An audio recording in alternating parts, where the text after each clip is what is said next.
ஹர ஹர சங்கர ஜய ஜய சங்கர ஹர ஹர சங்கர ஜய ஜய.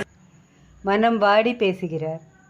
எனக்கு எல்லாரும் சொந்தம், சுவாதீனப்பட்ட மனுஷா. அதனால் ஒளிவு மறைவு இல்லாமல் எனக்கு தோணுற நல்லது கெட்டதை அப்படியே சொல்கிறேன். பேட்டைக்கு பேட்டை, காலனிக்கு காலனி, புதுசாக என்னென்னமோ கோவில்கள்லாம் கட்டுறா. பழைய கோவில்களெல்லாம் புனருத்தாரணம் பண்ணி கும்பாபிஷேகம் பண்ணுறா. அந்த கும்பாபிஷேகங்களுக்காக நிறைய பேர் என்கிட்ட வந்து யோசனையும் பிரசாதமும் கேட்குறா.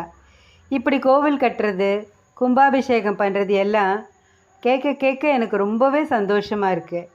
அதே சமயத்தில் என் மனசுக்கு வருத்தம் தர சில விஷயங்களையும் நிறைய கேட்குறேன். ஒரு கோவில்னா அது அமைதியாகவும் தூய்மையாகவும் இருக்கணும். அங்கே பகவத் ஸ்மரணை தவிர வேறு எந்த விஷயமும் இருக்கக்கூடாது. ஆனால் இப்போல்லாம் அப்படி இல்லை. பெரிய கோவில்களில் கூட்டமாக பக்தர்கள் வரதுனால எங்கே பார்த்தாலும் ஏகப்பட்ட கடைகள், டீ கடையிலேருந்து சிகரெட் கடை வரைக்கும் எதுவுமே பாக்கி இல்லை. வருமானத்துக்காக கோவில் நிர்வாகிகள் வாடகைக்கு இடம் தரா. சுருக்கமாக சொன்னால், சுவாமி கர்ப்பகிரகத்தை தவிர மற்ற இடம் எல்லாம் வியாபார ஸ்தலமாகிடுது. அப்போ தெய்வ சாநித்தியம் எங்கேருந்து வரும்? ஆலயங்களில் உட்புறமும் சூழ்நிலையும் சுத்தமாக இல்லாத வரைக்கும் ஆஸ்திக காரியம் எவ்வளவு நடத்தினாலும், நிறைய கும்பாபிஷேகம் பண்ணினாலும் நாம் திருப்திப்படுவதற்கு இல்லை. கும்பாபிஷேகத்துக்கு அப்புறம் சாநித்தியம் நிலச்சி இருக்கிறதுக்கு வழி பண்ணலைன்னா என்ன பிரயோஜனம்?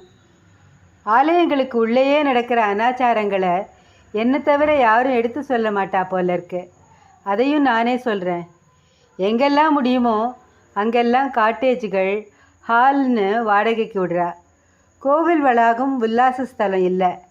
இப்போல்லாம் டூரிஸ்டுகள், 45-50 நாள் யாத்திரை கோஷ்டிகள், காலேஜ் பெண்கள், ட்ரைனிங் ஸ்கூல் பெண்கள்னு நிறைய பேர் கூட்டமாக கோவில்களுக்கு பஸ் வச்சுட்டு வரா. அவளில் எத்தனையோ பேர் விலகி இருக்க வேண்டிய காலத்துலேயும் தரிசனத்துக்கு வந்துடுறா. இப்படி பண்ணுறது தோஷம்னு அவளுக்கு தெரியல. முதல்லலாம் வீட்டு விளக்குன்னு வீடுகள்லையே தனியாக வச்சா. ஆனால் இப்போது கோவிலில் கூட விளக்கு இல்லாமல் அவள் பிரவேசிக்கிறா. சுவாமிக்கு ஏது தீட்டுன்னு சீர்திருத்தக்காரர்கள் நான் சொல்கிறத ஆட்சேபிக்கலாம். சாஸ்திர பிரகாரம் சுவாமியோட சாநித்தியத்தை கிரகிச்சு கொடுக்குற கோவில்களில் அந்த சாஸ்திரங்கள் சொன்ன விதிப்படி தான் சுவாமியை தரிசனம் பண்ணணும். இந்த விதிகளை மீறதுனால தான் நிறைய மகாட்சேத்திரங்களில் விபத்து, விபரீதம் எல்லாம் நடக்கிறது. இது என்னோட சொந்த அபிப்பிராயம். அந்த மகாட்சேத்திரத்தில் ஏன் இப்படிப்பட்ட விபத்து உண்டாச்சு? சுவாமிக்கு சாநித்தியமே போயிடுத்தான்னு கேட்குறா. நான் மனசு நொந்து சொல்கிறேன். சுவாமிக்கு சாநித்தியம் இருக்கிறதுனால தான் நாம் செய்கிற அனாச்சாரத்தை பொறுக்க முடியாமல் தன்னோட கருணையையும் மீறி இப்படி அவ்வப்போது ஒரு விபரீதத்தை நமக்கு தண்டனையாக தரார். நாம் திருந்தணும். இந்த தவறையெல்லாம் திரும்பி செய்யக்கூடாது. நாம் சில ஆச்சாரங்களை கடைப்பிடிக்கணுங்கிற காரணத்தினால ஒரு கருணையினால தான் தண்டனை கொடுக்குறார். காட்டேஜு, எக்ஸ்கர்ஷன் எல்லாமே அநேக க்ஷேத்திரங்களில் பக்தியை விட உல்லாச கேளிக்கைகளை தான் அதிகப்படுத்தியிருக்கு. மொத்தத்தில் நம்ம வீட்டிலையே நம்மளால் சகிச்சிக்க முடியாத அபச்சாரங்களை சாக்ஷாத் வெங்கடரமண சுவாமி சந்நிதியிலையும் பல தெய்வ சந்நிதிகள்லையும் இழைக்கிறோம். இது எனக்கு நன்னா தெரிஞ்சிருந்தும் சொல்லாமல் பேசாமல் இருந்தேன்னா அதுவே எல்லாத்த விட பெரிய அபச்சாரங்கிறதுனால என் மனசில் இருந்ததை அப்படியே சொன்னேன்.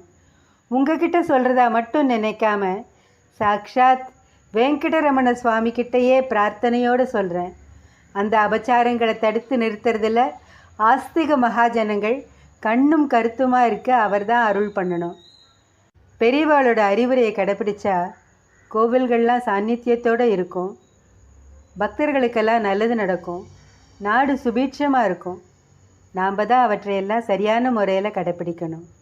ஹர ஹர சங்கர ஜய ஜய சங்கர ஹர ஹர சங்கர ஜய ஜய